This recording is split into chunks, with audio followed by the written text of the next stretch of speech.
Le langage de la nature contredit le principe du tiers exclu. Ma troisième voie tue la logique des 0 et des 1 du numérique, tue 2500 ans de formalisme logique aristotélicien. La science dure est incomplète. Elle trahit les autres langues en étant cause de décohérences automatiques. Elle gardera une image de marchande de mort pour le grand public pour n'avoir pas su tenir sa juste place, qui est de protéger. En quelque sorte, qu'il faudrait pouvoir définir de façon universelle la notion de réalité physique, mais ça, on ne sait pas faire. Est-ce qu'il existe une réalité physique? Moi, j'en sais strictement rien. Tout ce qu'on est, et si vous voulez, là, on rentre dans au-delà de ce que les physiciens, au-delà de la frontière que les physiciens s'autorisent à franchir, puisque c'est de la métaphysique au sens étymologique du terme. Donc, qu'est-ce que c'est que la réalité physique? Je n'en sais rien, moi, personnellement. Einstein, Podolsky et Rosen ont pris du soin de donner une définition, mais leur définition, qui conduit par une argumentation logique absolument irréfutable, conduit à un certain résultat. Tout ceci est en contradiction avec le résultat des expériences d'aspect. Donc, il y a quelque chose qui ne va pas. Depuis le 11 juin 2021, votre réalité technique ne résiste pas à un changement de point de vue galiléen. Le langage de la nature impose une dimension que votre vision rejette et ignore. Quand le formalisme quantique de 2021 est contredit par un élément de réalité qui permet de voir et définir de manière universelle le réel, la transformation d'un corps en un autre, quelle que soit sa courbure, la géométrie différenciable cachée de l'espace-temps, quand les deux expériences de physique et de pensée galiléenne qui ont créé la science moderne en 1632 sont contredites, vous avez l'obligation d'en informer les académies, les politiques, les peuples. C'est un changement de paradigme radical. Faire l'autruche, rire, mépriser, ne pas prendre contact humainement avec la personne pour apprendre ce langage magique, attendre 28 ans comme en 1604 que vous compreniez mieux la racine de vos propres langues, est une faute historique. Depuis les Grecs, votre langue est basée sur la destruction de tout corps pour en extraire son énergie. En quelque sorte, c'est la facilité. En découvrant le quantique en 1900, et depuis 120 ans, vous ne comprenez pas qu'en appliquant votre technique de forçage, vous ne voyez que des cadavres. Le mécanisme caché que je mets en lumière avec la géométrie non commutative montre le moteur de l'espace-temps caché, montre comment des corps premiers 100% égaux et 100% différents créent infiniment plus à partir de quasiment rien. L'addition du langage de la nature consiste en effet à prendre un demi plus un demi est égal à 2 pour chaque camp, et je le démontre par les expériences de physique et de pensée galiléenne. Il existe bien donc une limite insécable au-delà de laquelle vous brisez la superposition d'états et les énergies qui y sont intriquées. Vous perdez tout. Vous devenez donc automatiquement des marchands de mort. Cette frontière que je suis le seul à caractériser vous impose de changer radicalement de technique et d'en informer le monde. Votre langage, depuis 1632, a en fait compris à l'envers le mécanisme profond du langage de la nature. Et cela nous interdit d'accéder à son mécanisme de création extrêmement fécond d'espace et de temps nouveaux, d'énergie nouvelle, à comprendre les mécanismes dans les trous noirs, qui ne sont que des aspirateurs et des endroits d'échange quantifiés entre des corps premiers, à comprendre l'énergie noire, la matière noire, toutes ces choses qui sont 100% orthogonales à votre langue. Ce n'est pas parce que le fond du sujet du langage de la nature échappe totalement au grand public, aux 8 milliards de personnes, que vous avez tout votre temps. En contredisant Alain Aspect, il existe bien une loi fondamentale de la nature qui interdit au monde académique de parler au-delà du réel observable, c'est-à-dire des 0,5 de Riemann, sous peine de décohérences automatiques massives. La décohérence automatique, issue d'un langage technique inhumain, incomplet et arrogant, prétendant imposer une réalité supérieure aux autres, prétendant dépasser le réel à 0,5 naturel, en ignorant ce que cela entraîne. La vraie transition écologique consiste à comprendre la logique et à parler le langage métamathématique de la nature, fait de grains premiers, 100% égaux et 100% différents en même temps. La logique d'Aristote nous a en quelque sorte enfermés dans une suite de carrés sommables. Autrement dit, dans ces relations d'équivalence, on cherche toujours, par des approximations, à la réduire de manière à ce qu'on puisse additionner sans biais ces deux éléments. Or, ce que je démontre dans cette vidéo, c'est que la nature ne fonctionne pas du tout comme ça. Elle est basée sur une addition de corps 100% égaux et 100% différents en même temps. L'expérience, qui en une seule dérivée, vérifie mes axiomes, la totalité des entiers et des choix infinis possibles. L'escalier qui couple la racine carrée de 2 a la place de 2, comme transport optimal. Tous les corps, dès qu'on les lâche, tombent. Comme en 1604, je le vois, mais est-ce vraiment vrai? Il doit exister un élément de réalité locale qui permettrait de tout comprendre autrement, disait Einstein en 1935. Or, le slinky n'existait pas sur Terre. Inventé en 1940, il n'a pas impacté le débat EPR et personne depuis n'a eu l'idée de l'utiliser, comme dans mes deux vidéos de droite, pour enrichir les invariants. En effet, si je fais tomber une plume et une balle de tennis reliées à une ficelle, et en même temps une plume et une balle de tennis reliées à un slinky de même longueur, le début et la fin de toutes les chutes aura bien lieu au même moment et sur la même croix, mais dans des espaces et des temporalités pourtant sans aucun point commun. Dit autrement, là où la totalité des académiciens disent aujourd'hui « mais on s'en fout, de toute façon tous les corps tombent à la même vitesse et en même temps », et non, on s'en fout pas, parce que dans cette temporalité avec une chute curviligne, eh bien on peut faire des révolutions nouvelles autour d'un autre corps et l'observer en même temps que lui nous observe, sous un autre angle. Et donc, amener des éléments de réalité que la pensée unique est totalement incapable de comprendre. Ce qui était impossible devient possible. Et c'est un trait caractéristique de ce que nous allons voir, c'est que lorsque on commence à plier un objet, il existe, vous savez sans doute, un art ancien au Japon qui s'appelle origami. Ori signifie plier, gami, papier, pliage de papier. Quand on commence à plier les choses, eh bien, on peut monter d'une dimension en quelque sorte. C'est-à-dire qu'une feuille de papier telle qu'elle est, à dimension 2, c'est un objet de dimension 2, mais en faisant de l'origami, on peut profiter de la dimension supérieure ambiante dans laquelle nous vivons. De l'extrême infiniment petit à l'extrême infiniment grand de l'univers, mon expérience universelle permet en une image de se rendre compte de la morale du langage de la nature.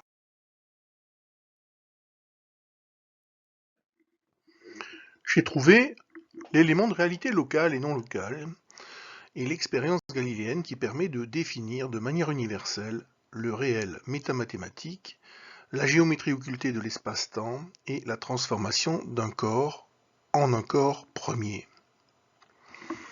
En synchronisant les racines d'un cercle unité et d'un carré unité, cela m'a permis de montrer deux blocs espace-temps distincts et surtout de raccorder la balle de tennis et la plume à deux formes géométriques non commutatives qui ont un pouvoir explicatif infiniment plus grand. De montrer comment tombent les corps, comment un corps, dans sa géométrie, dans sa coque de géométrie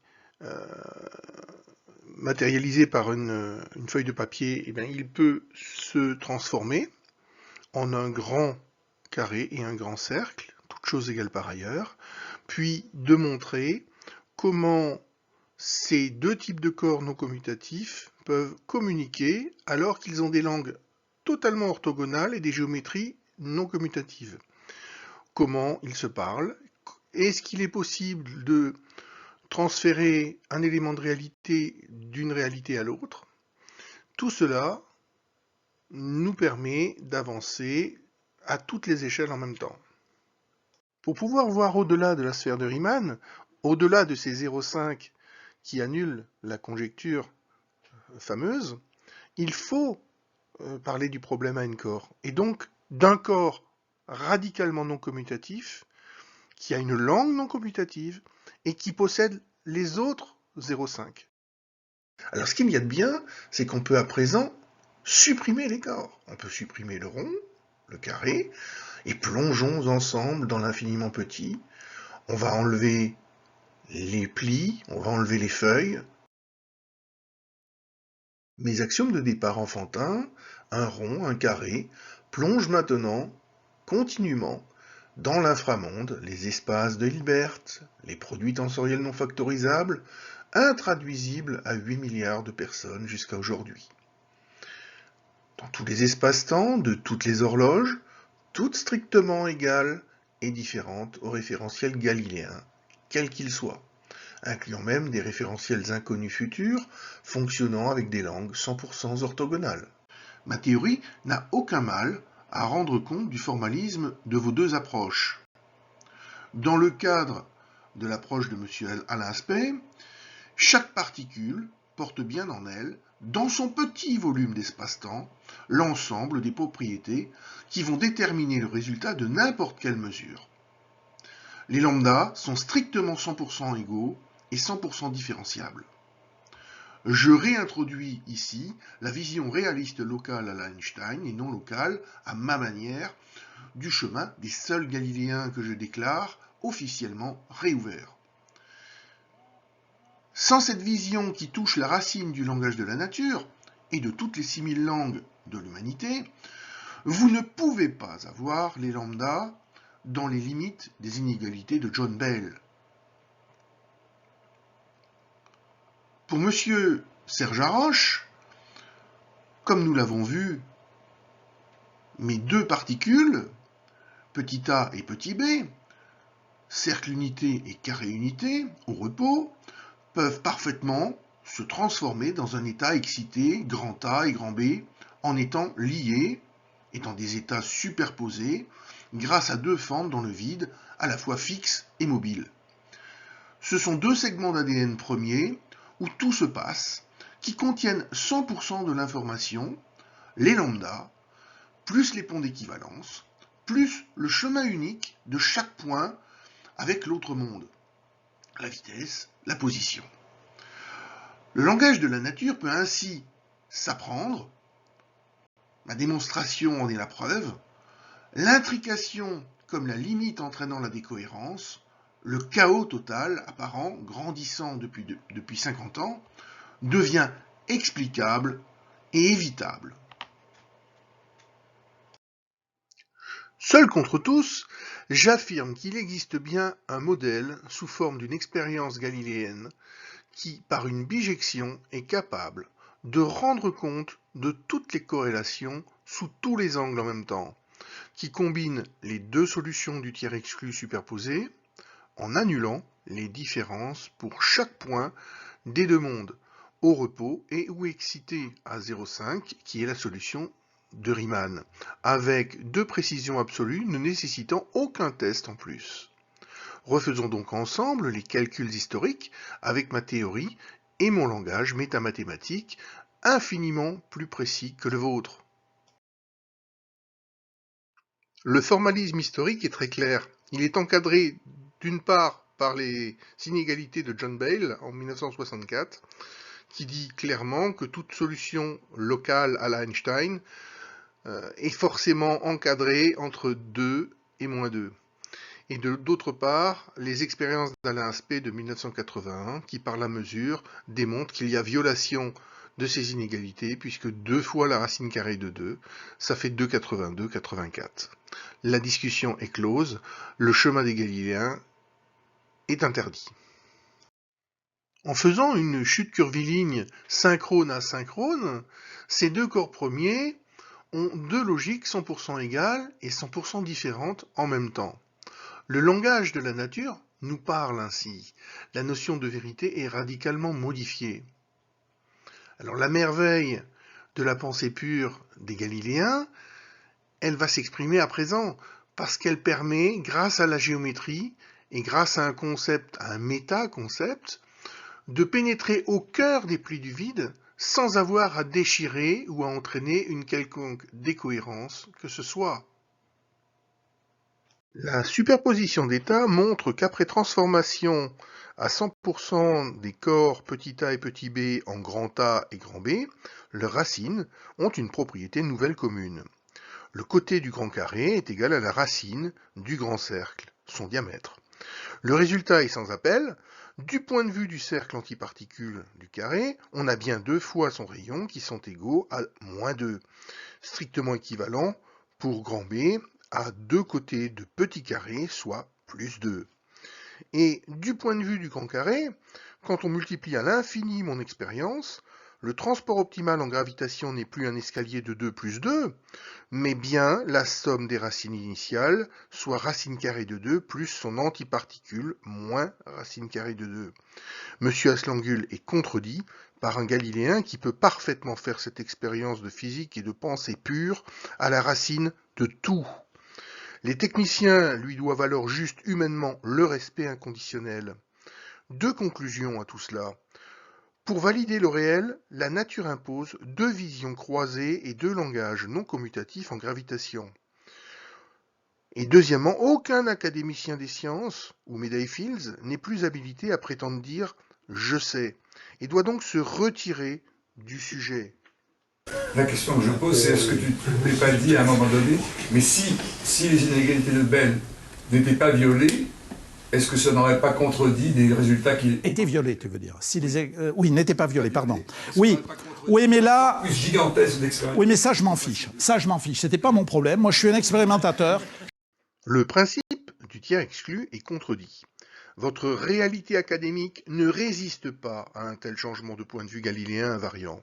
Vous êtes instantanément tous déclassés, mis à distance pour trahison de l'humanité et de la nature, que votre langue tue automatiquement dès qu'elle s'exprime.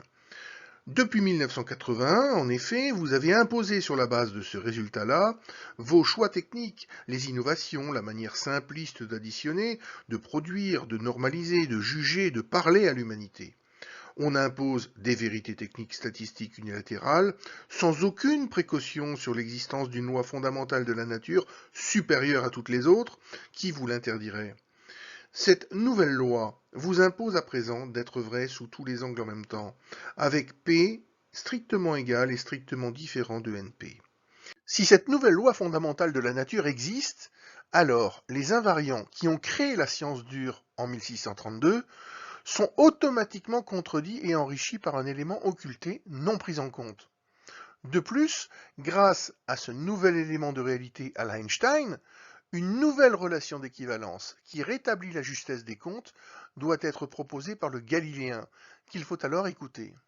Un ressort permet de contredire les vieux invariants réputés inviolables de la relativité d'Einstein et de Galilée. En lâchant un ressort fermé relié à un corps lourd et à un corps léger, le nouveau Galiléen saura dire s'il est dans la cabine accélérée dans l'espace ou dans la cabine posée sur Terre. En effet, sur Terre, le slinky s'ouvrira, comme le montre la vidéo, alors que dans l'espace, les corps tomberont ensemble, comme pour Apollo 11. Einstein pourra constater qu'un élément de réalité locale existe bien, comme il l'a toujours dit, qui permet de contredire la chute des corps et de rétablir l'équilibre en montrant le mécanisme caché de notre référentiel. La seule solution est de considérer en réalité la cabine sur Terre comme suspendue à 1 cm du sol, et là, l'affirmation sera parfaitement vraie et inviolable à nouveau pour tous les mathématiciens et physiciens.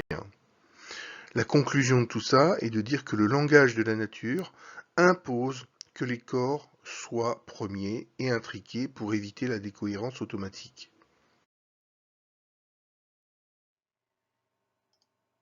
Avec la chute des corps des physiciens actuels, effectivement, il n'y a pas d'écart possible. Rappelez-vous le début de la vidéo, nous avons une chute différenciable des corps. Je vous invite à faire une expérience de pensée galiléenne, à vous imaginer au sommet du mât avec une balle de tennis que vous tenez suspendue à un slinky. Le bateau est en mouvement rectiligne uniforme, donc il avance. Vous avez lâché le slinky Et le slinky va rejoindre sa position en repos, va toucher la balle et l'ensemble va tomber. Toute la question est de savoir où il va tomber, puisque c'est indéterminé, ça va dépendre de votre imagination, de la hauteur du mât et de la vitesse du bateau. Et là, nous touchons le point de la question la plus fondamentale de tous les temps. À quoi peut bien correspondre un chat mort ou vivant, cette idée que Erwin Schrödinger a lancée, et personne n'est capable de savoir à quoi ça correspond. Alors, c'est là où une idée invariante galiléenne est géniale, parce qu'il suffit de remplacer la balle par un chat, et instantanément, vous avez la réponse. Le chat, s'il tombe sur le bateau, eh bien, il sera vivant, et s'il tombe dans l'eau, ben, il sera mort. Tout dépend donc de l'autorité de tutelle du capitaine, qui est intriqué au passager, et s'il connaît les lois de la nature, il va rester statique. S'il ignore une loi fondamentale de la nature, il va avancer, et il va risquer la vie, il va détruire des intrications. Ces fameux plis du vide que l'on a vus précédemment. Il suffit ensuite de remplacer le chat par un couple, par un homme et par une femme, et vous avez un cataclysme logique concret avec une implication directe des autorités de tutelle, donc et comme tout est cautionné, la causalité, plus vous montez, que ce soit politique, économique ou financier, tout est cautionné, validé, verrouillé, garanti par l'académie. C'est le monde académique qui garantit les lois de la nature. Eh bien, vous avez un problème majeur mondial où vous avez une quantité de personnes qui hurlent dans le monde que personne n'entend, et vous avez également, depuis 40 ans, 60% de la biodiversité des mammifères que nous avons perdus. Ces fameux plis du vide dans les ressorts, eh bien là, vous les voyez concrètement. Vous voyez un lien qu'il était impossible de vous montrer avant. Les lois de l'infiniment petit règnent sur le technomonde de 2021. Elles sont introduites, clonées dans nos modèles et liées à notre réel. Circuler, il n'y a rien à voir, il n'y a pas d'écart, on vous le dit, on ne le voit pas, sans connaître les limites éventuelles imposées par le vrai langage de la nature, 100% complet, à Encore. Donc, l'ordinateur quantique universel, qui reposerait sur ce schéma-là, personne ne sait si on y arrivera un jour. Alors, ce que j'affirme, ce que j'ai affirmé au Parlement européen et devant tous les politiques qui veulent bien m'écouter, aucune loi physique fondamentale ne l'interdit. Parce que si une loi physique fondamentale l'interdit, c'est mal parti. Aucune loi physique fondamentale ne l'interdit. Donc, à l'échelle de 40 ans, de toute façon, je peux toujours dire ça, dans 40 ans, on ne viendra pas me le reprocher. Gödel dit que la cohérence d'un système d'axiomes ne peut se vérifier en restant dans le système. Or, seuls les Galiléens parlent d'un point qui n'est jamais pris en compte par le formalisme du bac à sable. Eux seuls peuvent caractériser la cohérence ou la décohérence d'un référentiel et de sa langue. En contredisant Alain Aspect, j'ai définitivement démontré qu'un ultra-technicien académicien des sciences, politique, financier ou juriste, ne sait jamais de quoi il parle, hors de son résultat pourtant correct. Car il n'a pas les nouvelles expériences de physique et de pensée invariantes qui vont avec. Le second théorème d'incomplétude de Gödel s'applique donc dans le réel pour toute proposition, pour tout langage ou tout mécanisme que l'on veut imposer au peuple, notamment le numérique, ou l'introduction subtile d'un mode de répression automatique justifié pour garder la cohérence du corps par des écarts constatés à l'état de droit interne réputé parfait. Seuls les Galiléens ayant cette complétude, depuis le 11 juin 2021, vous serez mécaniquement massivement décohérents et des marchands de mort, par ignorance d'une dimension cachée et de la loi de la nature supérieure à toutes vos lois. Seuls les Galiléens touchent par leurs invariants le langage complet de la nature. Pas un physicien ni un mathématicien n'a intégré réellement ce qu'est un invariant galiléen. Autrement dit, il n'a pas rendu compte de la totalité de ce qu'a compris et démontré Galilée en 1604. Plus clairement, vous êtes tous, sans exception, les deux pieds dans le bac, alors que les Galiléens ont prouvé avoir les deux pieds en dehors. Quelles sont les langues candidates à parler sans biais le langage de la nature ? Elles ont été nombreuses dans l'histoire, mais il y a 500 ans avant Jésus-Christ, toutes les langues ordinaires ont été déclarées hors jeu. En 1604, c'est la philosophie qui est hors jeu. En 1632, il n'y a que les mathématiques et la physique qui comprennent ce qui change avec Galilée. En 1900, c'est la science classique qui est déclarée hors jeu par la découverte du quantique. En 1981, le chemin des Galiléens est déclaré condamné. En 2021, je déclare les mathématiques et la physique non galiléenne également hors jeu. Alors, maintenant, la question c'est la suite, parce que des prétendants, il y en a pléthore. Un scénario possible. En 2022, la technoscience, le marché, le politique, les supermilliardaires, le nouveau numérique prétendent tous faire mieux, alors qu'ils ont 2500 ans de retard, qu'ils ne comprennent pas la subtilité qu'impose la loi fondamentale nouvelle. USA, Chine, superpuissance continentale, veulent imposer leur réel local aux autres par la force. Mon théorème dit qu'une réalité locale ou technique ne peut plus être vraie si elle n'est pas galiléenne. Donc, concrètement, mon blabla, il interdit la guerre. Et vous ne pouvez pas aller contre ce théorème, c'est impossible. La seule solution que j'annonce est donc le retrait et la déconnexion de la garantie académique, qui depuis des siècles écrante les forces en présence. En simplifiant le monde, en devenant non commutatives, les coûts réels de chaque écart entraînant la décohérence massive seront directement chiffrés et transférés à ces ignorants guerriers entêtés.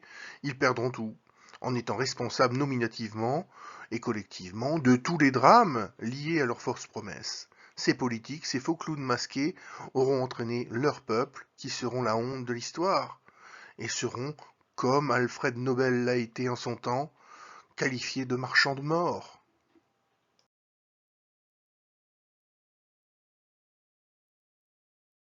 La nouvelle relation d'équivalence galiléenne. Le réel métamathématique. La loi qui permet de créer des corps premiers naturels, avec un langage où P est 100% égal et 100% différent de NP. La formule enrichie E égale MC2, qui ne différenciait pas la possibilité d'avoir une particule et son antiparticule. Ici, on a bien 0 écart et 2 réalités, moins P et plus P, validées des deux côtés opposés en même temps. Les deux fentes qui tuent toute copie et interdisent de prétendre franchir les 0,5 du réel. Seuls les Galiléens le font, sans biais. En géométrie courbe, le tenseur de Riemann est un outil puissant. Imaginons son antiparticule dans l'univers. Pour communiquer sans biais avec une antisphère, un hypercube 100% non commutatif aux accélérations incompatibles, j'ai utilisé Riemann dans sa partie réelle à 0,5 comme une fenêtre ouverte sur l'au-delà du mur de Planck, pour comprendre l'impensable que je vous ai présenté. Ce qui valide la conjecture de Riemann grâce à P 100% égal et 100% différent de NP démontré. Parfaitement comprendre un galiléen, c'est devenir un galiléen, avec toutes ses propriétés qui vont avec. Et c'est la raison pour laquelle c'est contre-intuitif, c'est qu'en réalité, ne pas comprendre le blabla que je viens de dire, se tracasser toujours, c'est vraiment la marque de fabrique des Galiléens. C'est une mise à distance d'un langage et de personnes qui comprennent à quelle distance de la réalité ils sont. Le sujet est tellement contre-intuitif, il est à la racine de toutes les langues, les 6000 langues de l'humanité, que cette image que j'ai composée est à mon avis la seule capable de faire ressentir au grand public de quoi ça parle et à quel point c'est profond. Chaque mot, chaque image de mot pèse une encyclopédie, en sachant que vous n'avez pas le droit de simplifier pour convenance personnelle ces règles qui vous dérangent, puisqu'à ce moment-là, vous aurez le petit texte en rouge au milieu qui vous rappellera à l'ordre. Vouloir supprimer ou simplifier le nouveau Socrate, tout ce qu'il dit, démontrera n'avoir strictement rien appris en 2500 ans. Autrement dit, en pensant sans prise de tête, vous n'aurez strictement rien fait de mieux que même des hommes de Cro-Magnon il y a 10 000 ou 30 000 ans. Pour que le grand public comprenne enfin à quoi correspond un invariant, il suffit de penser à votre pensée comme à un terrain de jeu. Prenez sa plus grande longueur, ce sera votre racine, comme celle de mon petit carré ou cercle unité. Ce que dit ma démonstration, c'est que vos rêves les plus grands seront paradoxalement ceux obtenus quand vous aurez réduit de moitié votre certitude dans le réel observable. La nature vous impose, quels que soient vos rêves, et quelle que soit votre manière de calculer, d'être tous 100% égaux et 100% différents. Autrement dit, d'avoir su laisser avec joie 50% de votre terrain de jeu libre pour autrui. À cette seule condition, 1/2 plus 1/2 est égal à 2 pour chaque point de vue différent. Voilà la révolution que j'amène. Tout autre calcul où vos rêves pèsent ou valent plus que les autres, même à 0,51, entraîne le chaos total, la décohérence, en perdant toujours plus par ignorance et en faisant mal. Ce qui prouvera que vous avez compris, c'est que l'énorme carré ou l'énorme rond du camp opposé devra passer dans votre petit cercle ou votre petit carré unité, en vous procurant un bien fou. C'est-à-dire en ne déchirant strictement rien à votre logique, contrairement à toute attente. Si l'on s'y met tous tout de suite, en écartant les techniciens et les comptables des organes de décision, il est parfaitement possible de contrer le réchauffement climatique et de revenir à une terre vivable. Tout simplement parce que le mode de calcul que nous connaissons est un mode où on additionne 1 plus 1 égale 2, moins 1 plus 1 égale 0, alors que la nature de 1/2 plus moins 1/2 est égale à 2, de 2 points de vue. Et donc si tout le monde applique cela partout, vous avez un coefficient 4 d'accélération qui est vrai sous tous les angles en même temps. Donc l'idée, c'est de refaire du lien, de refaire en sorte que tous les éléments du référentiel galiléen soient tous à nouveau liés les uns aux autres, soient tous à nouveau vrais sous tous les angles en même temps. Tant que le langage du monde académique n'aura pas retiré sa garantie sur les comptes du monde, tant que le comité Nobel n'aura pas acté un changement radical de paradigme, autrement dit en créant un super prix Nobel pour la personne qui a changé le paradigme, et l'a acté officiellement, eh bien, le monde en réalité trichera tout le temps. Les forces occultes, le marché, les intérêts divergents des uns et des autres piloteront toujours le monde et fracasseront, seront des marchands de mort. Cette vidéo n'est compréhensible qu'avec les 4 liens cliquables devant vous. De plus, le langage de la nature est 100% contraire à tout ce qui a été enseigné aux 8 milliards de personnes sur Terre. Il est 100% contraire à leur logique et demandera des efforts surhumains.